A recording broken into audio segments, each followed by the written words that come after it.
Vladimir Putin, the enigmatic and influential leader of Russia, is not only known for his political prowess, but also for the remarkable techniques employed by his loyal bodyguards. From unparalleled combat skills to cutting-edge technology, these bodyguards go to extraordinary lengths to ensure the safety of one of the world's most prominent figures. Stay with us as we delve into the world of Vladimir Putin's security detail, uncovering the astonishing and seemingly insane tactics they employ to protect their leader. Billion-dollar bodyguard team.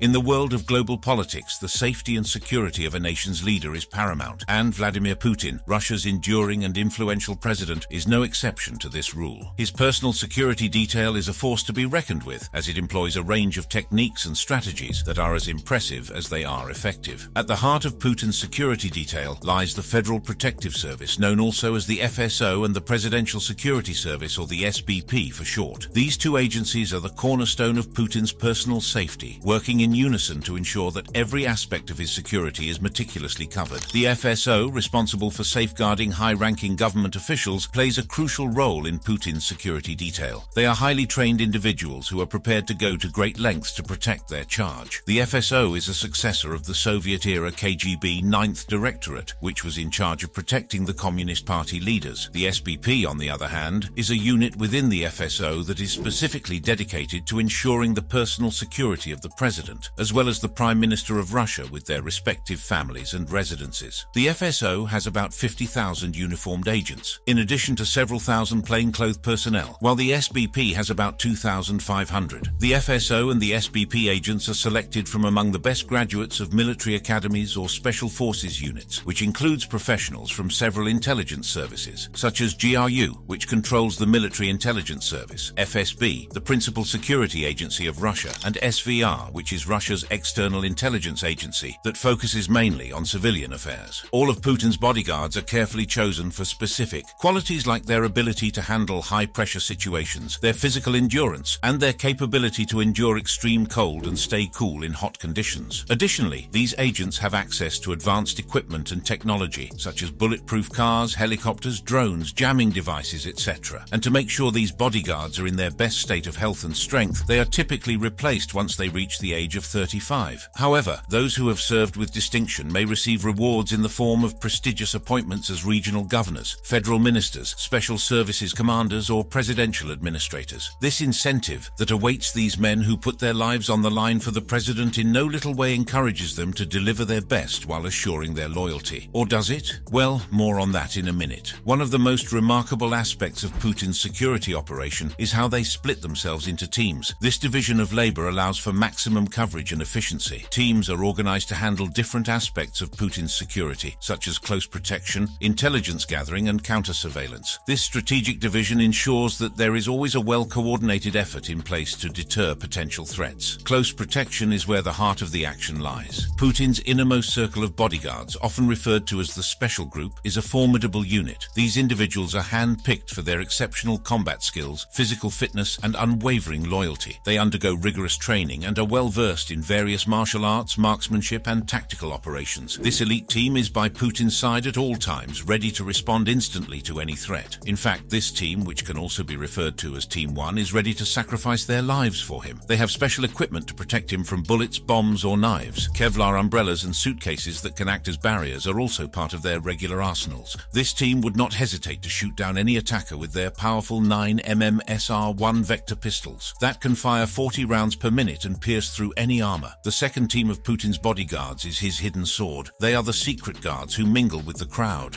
With this team, the president is very unlikely to face any danger because they are constantly scanning the surroundings for any signs of trouble. These guards also wear formal clothes to blend in and act casually as they patrol. And if they notice anything suspicious, they would swiftly isolate and detain the person before they can cause any harm. In addition to these layers of Vladimir Putin's security detail, there's a crucial third team responsible for safeguarding his perimeter during public events. Positioned just outside the crowds, this team maintains a vigilant watch to ensure that no suspicious individuals come close to the president. Their meticulous work serves as the first line of defense to effectively prevent potential attackers from ever reaching Putin. Now, as the last circle of protection, the fourth team comprises well-trained snipers strategically positioned on rooftops. These sharpshooters remain in a constant state of readiness with their sights trained on any perceived threats. This team of snipers adds an additional layer of sophistication sophistication to Putin's security apparatus. The precision and expertise of these snipers further act as a powerful deterrent to any potential assailants from even contemplating an attack. Putin's bodyguards technique doesn't end here. In fact, beyond close protection, other teams are responsible for ensuring the security of the presidential motorcade, his residences and public appearances. Take, for instance, in the event of an attack, the additional bodyguards swiftly initiate an extraction plan to remove Putin from the danger zone. For a president who goes the extra mile to invest in his safety, it definitely comes as little surprise that Putin's security protocol includes an armored convoy designed for rapid evacuation. This fortified convoy is equipped to swiftly transport him to safety, and it boasts the presence of numerous military personnel armed with AK-47S, anti-tank grenade launchers, and portable anti-aircraft missiles. Furthermore, Putin's personal limousine is a formidable fortress, as both bombs and bullets have nothing on it. The president of Russia also has highly seasoned IT personnel at his service. These tech gurus, in conjunction with the security team, employ advanced technology for surveillance, communication, and threat assessment. They also go the extra mile to survey areas Putin would be visiting for months ahead of time, with the sole aim of checking for criminal activities and even the possibility of natural disasters. In other words, it is not just brute force, but a combination of intelligence, strategy, and technology that keeps Putin safe. The coordination between these teams is also nothing short of impeccable. They communicate through encrypted channels, constantly sharing information and updates. The FSO and SBP work in tandem to analyze potential threats and adapt security measures accordingly. This level of precision and collaboration is essential in a world where security risks are ever evolving. Moreover, Putin's security detail is not confined to the borders of Russia. When he travels abroad, his security teams work closely with local law enforcement and intelligence agencies to ensure seamless protection. They also check the accommodation where the president will be staying. And let's not forget the body double technique the Russian president has been rumored to employ from time to time. Although this claim has been debunked, people could not get over the fact that the usually stoic Vladimir Putin broke his protocol when he was seen shaking hands and taking selfies with the crowds during his visit to the Dagestan region. He also went as far as kissing a girl on the head. However, one of the security measures that can't be denied is that Putin takes extra precautions by having someone taste his food before he eats it to make sure it's safe and not poisoned. One of the key strengths of FSO and SBP agents is their proximity to the president. They not only shield him from physical threats, but also accompany him during his travels, meetings, events, sports, and even personal matters. The large amount of time these bodyguards spend with him grants them special access to understand his personality, likes, routines, feelings, and intentions. This closeness over time also helps to build a strong rapport and mutual trust between them. It goes without saying that the expertise and effectiveness of the FSO and SBP agents in safeguarding Vladimir Putin have been demonstrated through numerous critical incidents. For instance, in the year 2002, while Vladimir Putin was visiting Azerbaijan, they successfully thwarted an assassination plot hatched by an Iraqi individual to assassinate the Russian leader. The man was found to have connections to Afghanistan and Chechen rebel groups and was caught attempting to deliver explosives to a supposed co-conspirator. Also in that same year, their diligence and swift action prevented another plot orchestrated by a group of people disguised as repairmen. According to a report, a cache of 40 kilograms of explosives poised for detonation was discovered along the route commonly taken by the Russian leader. However, just 1 hour later, the bombs mysteriously vanished and a redirection of Putin's vehicle was immediately initiated. The year 2012 also witnessed another remarkable achievement as the media spotlight turned to Chechen national Adam Osmayev, who was said to have ties to the UK. His notoriety stemmed from an alleged plot to assassinate Putin that had been intercepted. Special forces apprehended Osmayev in the Ukrainian Black Sea port of Odessa, and his dramatic appearance on Russian television followed, where he was made to offer a purported confession. Furthermore, the FSO and SBP agents are not solely focused on external threats. They have also been involved in managing internal challenges. They have played a role in quelling anti-government protests and apprehending opposition activists and journalists who pose a potential challenge to Putin's regime.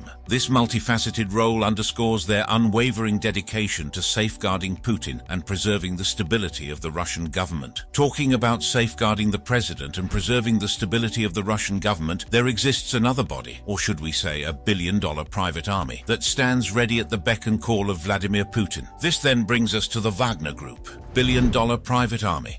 The Wagner Group is a Russian private military company that has been involved in various conflicts around the world, often serving the interests of the Kremlin. It was founded in 2014 by Yevgeny Prigozhin, a wealthy businessman and a close ally of Russian President Vladimir Putin. Prigozhin was known as Putin's chef because he provided catering for the Kremlin and other state events. He also ran a network of media outlets, troll farms and political consultants that allegedly interfered in foreign elections and spread pro-Russian propaganda. The Wagner Group's first field commander was Dmitry Utkin, a former officer in Russia's special forces, also known as Spetsnaz. He reportedly named the group after his radio call sign, which was inspired by his admiration for the German composer Richard Wagner, who also happened to be the favorite composer of Adolf Hitler. Utkin and many of his men had previously served in the Slavonic Corps, another Russian mercenary company that fought in Syria in 2013 but was defeated by the Islamic State militants. Prigozhin assumed the public role as Wagner's figurehead and was often referred to as its leader. However,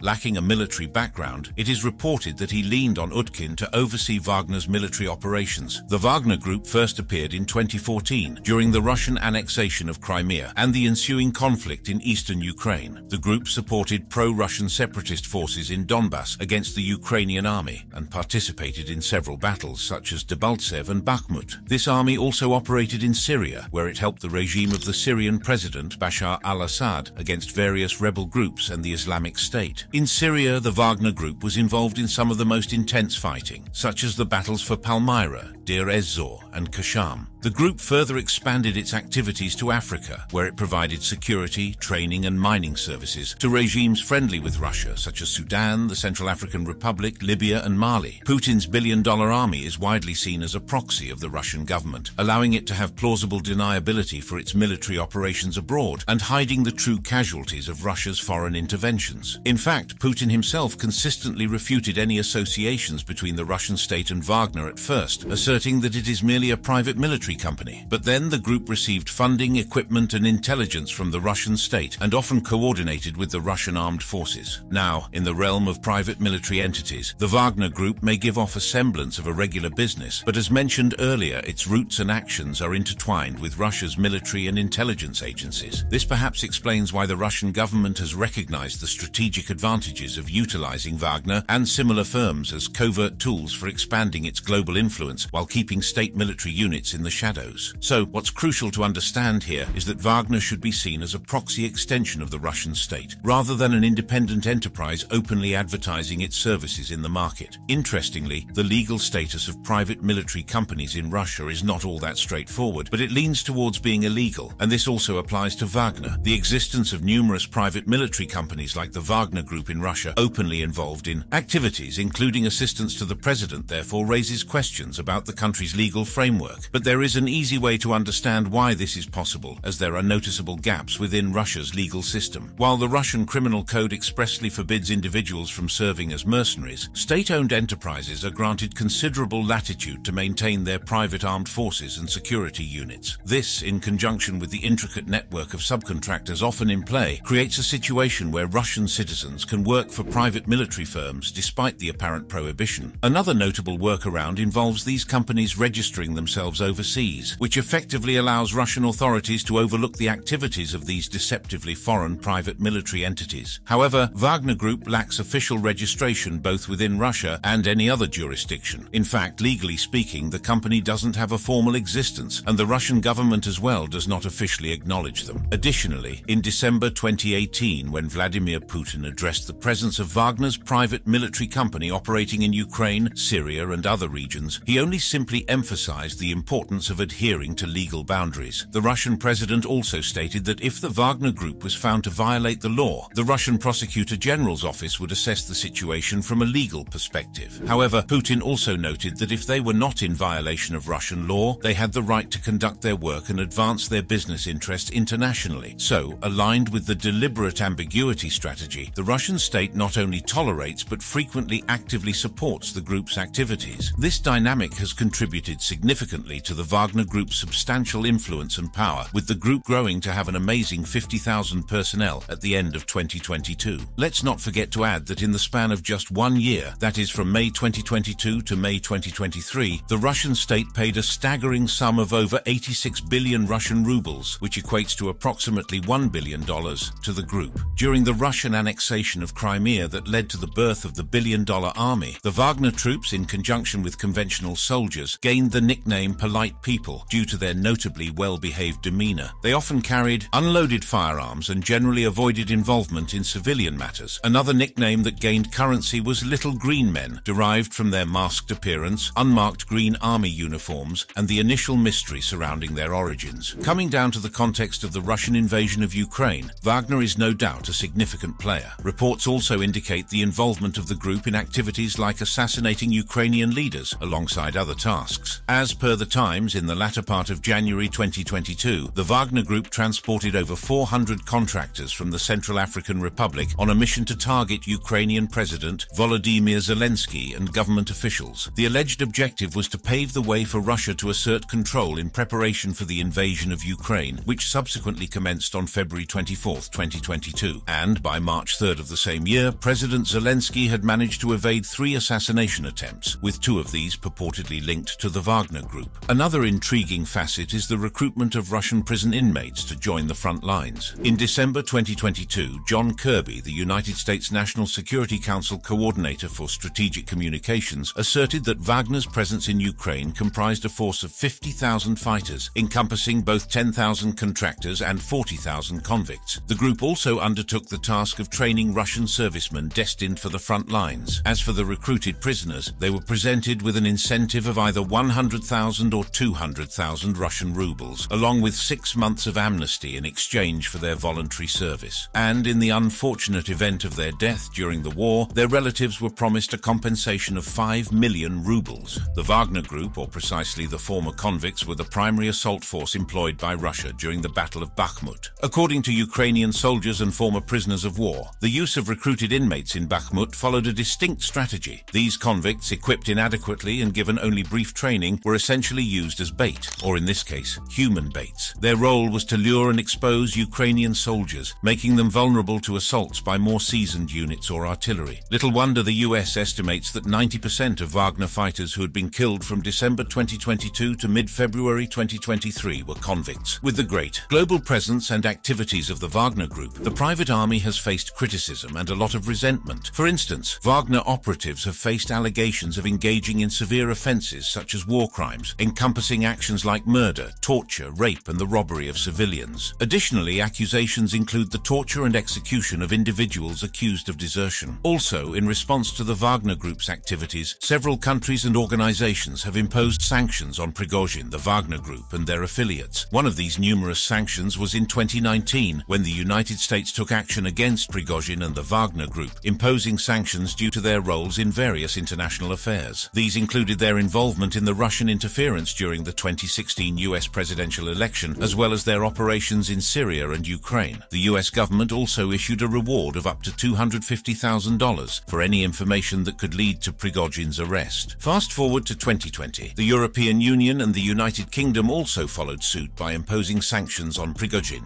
This time, the measures were linked to his financial support of the Wagner Group's activities in Libya. Furthermore, the EU extended sanctions to a news agency run by Prigozhin, Fan, as a response to its role in disseminating disinformation and propaganda across the African continent. In the year 2022, Canada, Australia, Japan, Switzerland, New Zealand, and the European Union expanded their sanctions against the Russian oligarch, targeting his involvement in the Russian invasion of Ukraine. This move was prompted by the active participation of the Wagner Group alongside pro-Russian separatists in the conflict. Concurrently, the United States took a more extensive stance by imposing sanctions on additional individuals and entities tied to the Wagner Group and its support network. These sanctions encompassed Russian defense-related entities and those responsible for administering Russian-occupied regions within Ukraine. As of early 2023, reports indicated collaborative efforts between the United States, Egypt, and the UAE aimed at persuading the military leadership in Sudan and Libya to terminate their ties with the Wagner Group and ensure the group's expulsion from these nations. It's worth noting that the Wagner Group had previously provided support to allies of the UAE and Saudi Arabia in Sudan and Libya. However, some experts experts have questioned the effectiveness of these sanctions, as Prigozhin and the Wagner Group have continued to operate in various countries despite the pressure. Well, not until July 19, 2023, when in an unexpected turn of events, Prigozhin, the leader of Vladimir Putin's billion-dollar army, declared that the Wagner Group would cease its involvement in combat operations in Ukraine. And not just this, there was also a rebellion. So it's only natural to wonder, how did someone of such significance to Putin's agenda end up posing the greatest threat to his authority? The answer to this is multifaceted, partly due to our limited knowledge of events within Russia, and also because Russian politics is renowned for its complexity and intricacies. Nevertheless, it all comes down to one very simple answer: priceless loyalty and costly mutinies.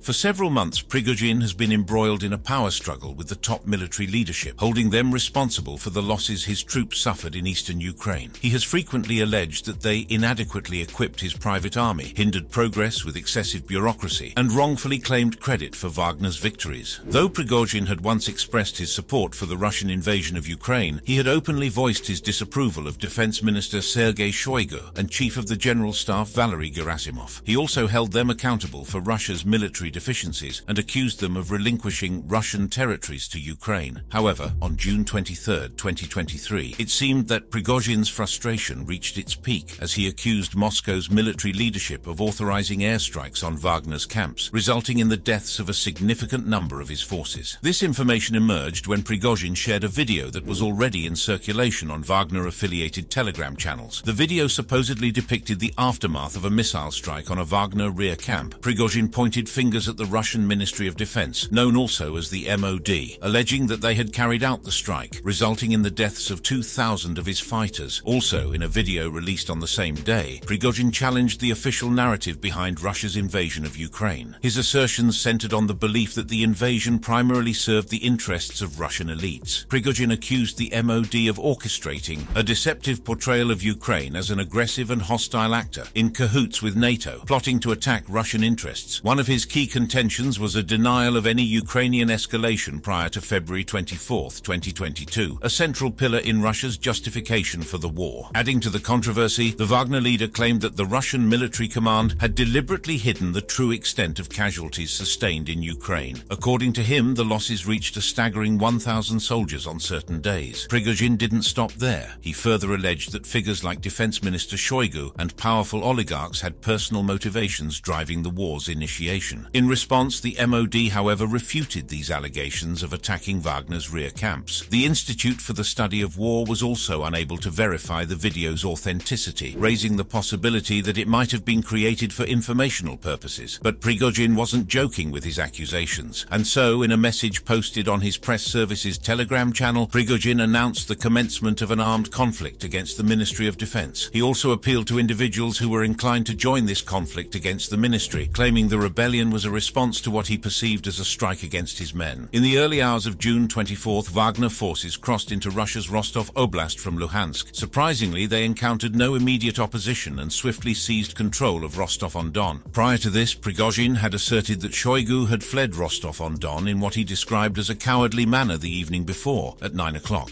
Their advance extended to the southern military district headquarters, where they established a secure perimeter throughout the surrounding streets. Meanwhile, Russia's National Security Agency, the FSB, announced that they had filed criminal charges against Prigozhin and were actively seeking his arrest. Prigozhin, on the other hand, countered by claiming that Wagner mercenaries had entered Rostov without encountering any opposition. With this, it would appear that billions of dollars are not enough to buy the loyalty of an army, as the rebellion posed the greatest challenge to Putin's lengthy tenure. It was also Russia's most severe security crisis since its rise to power in late 1999. Overnight, the Kremlin confirmed that steps were being taken in response to the mutiny. However, following the capture of Rostov-on-Don, a significant convoy of Wagner forces embarked on a journey towards Moscow under Prigozhin's command from Rostov-on-Don. This formidable assembly included thousands of troops, along with tanks, armored vehicles, anti-aircraft weaponry, and civilian trucks. There was, however, a lot of disparity regarding the number of men in the troops. Information from a source with connections to the Donetsk People's Republic leadership indicated that the convoy en route to Moscow included around 5,000 combatants, purportedly reportedly under the leadership of senior Wagner commander Dmitry Utkin. In a separate estimate, British intelligence suggested that the rebellion involved as many as 8,000 Wagner fighters. On the other hand, Prigozhin's claim painted a much larger picture, asserting that the rebels numbered a formidable 25,000 fighters. Regardless of their number, the rebels were able to fend off Russian military airstrikes, which did not impede the convoy's advancement. Meanwhile, ground defenses were strategically positioned along the route toward Moscow. However, before Wagner's forces reached these defenses, Belarusian President Alexander Lukashenko mediated a resolution with Prigozhin. Under this agreement, which entailed the Wagner fighters ceasing their advancement and returning to their base in exchange for a guarantee of their safety, Prigozhin consented to terminate the rebellion. Consequently, on the late evening of June 24th, Wagner forces reversed their course, and those who had remained in Rostov-on-Don immediately withdrew.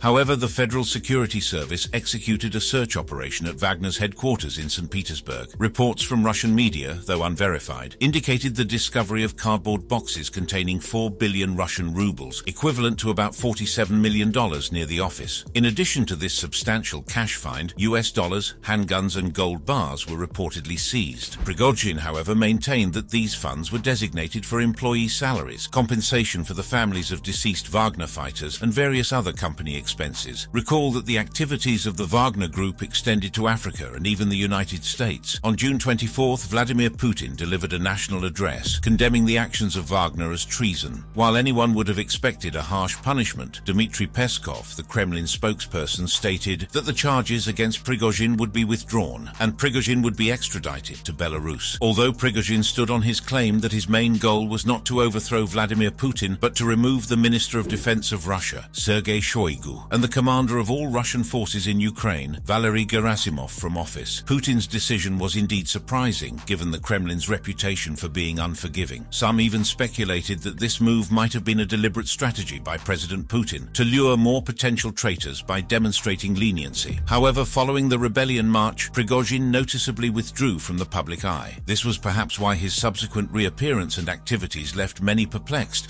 as he made appearances at events like the Russia-Africa Summit in St. Petersburg, an event attended by Putin. Also, despite reports of his media holdings being dissolved, he remained in Russia. The Wagner leader also continued his duties. Despite stating that the group would no longer be a part of the Ukraine war, he focused on training soldiers in Belarus and maintaining its activities in Africa instead. This remained the situation until August 23rd, when a tragic plane crash claimed the lives of Prigozhin and 9 other senior Wagner leaders, including Wagner co-founder Dmitry Utkin. The crash occurred as Prigozhin's private jet was en route from Moscow to St. Petersburg. The confirmation of the passengers' deaths came on August 27th, following genetic analysis conducted on the remains recovered from the wreckage. But was this truly an accident? Speculations and certain sources raised doubts about the crash, suggesting that it may not have been a mere accident or a technical malfunction in the aircraft. The timing of the incident, occurring just a day before Ukraine's Independence Day, seems more than coincidental. Furthermore, exactly 2 months earlier, on June 23, 2023, Prigozhin had staged his rebellion. And, in an interesting twist, a telegram channel associated with Wagner claimed that the jet had been brought down by Russian air defenses over Tver Oblast. One of the other theories currently being investigated revolves around the possibility of a covertly planted bomb on the aircraft, as reported in Russian media. But while the exact cause of the explosion remains uncertain, the presence of a bomb was considered one potential factor, as mentioned by a US official. However, this assertion remains unverified, with the Pentagon stating that there was no supporting information for this claim. The Wall Street Journal also referenced the opinions of 3 experienced aviation experts. These experts, upon analyzing the available visual evidence, concluded that there was no indication of a missile strike. Instead, they pointed to a catastrophic structural failure as a likely cause. It goes without saying that Prigozhin's networking abilities and leadership were crucial in sustaining the group thus far. This is why many experts believe that the death of Prigozhin could well mark the end of Putin's billion-dollar army. While there have been speculations about potential successors who might secure Kremlin approval, the likelihood of any of them effectively stepping into Prigozhin's shoes remains uncertain. However, if this was indeed a calculated act of retaliation by the Russian state, it raises questions about the timing. Why was there a 2-month delay before taking action? Also, if rumors hold any truth, then it is safe for anyone to assume that the plane crash might have been a meticulously orchestrated attack, a form of retribution for Prigozhin's mutiny. What are your thoughts about Vladimir Putin's system of bodyguards? What are your opinions about the death of the Wagner Group leader? Let us know your thoughts in the comments. Also, for more captivating videos like this, click on one of the cards currently displayed on your screen.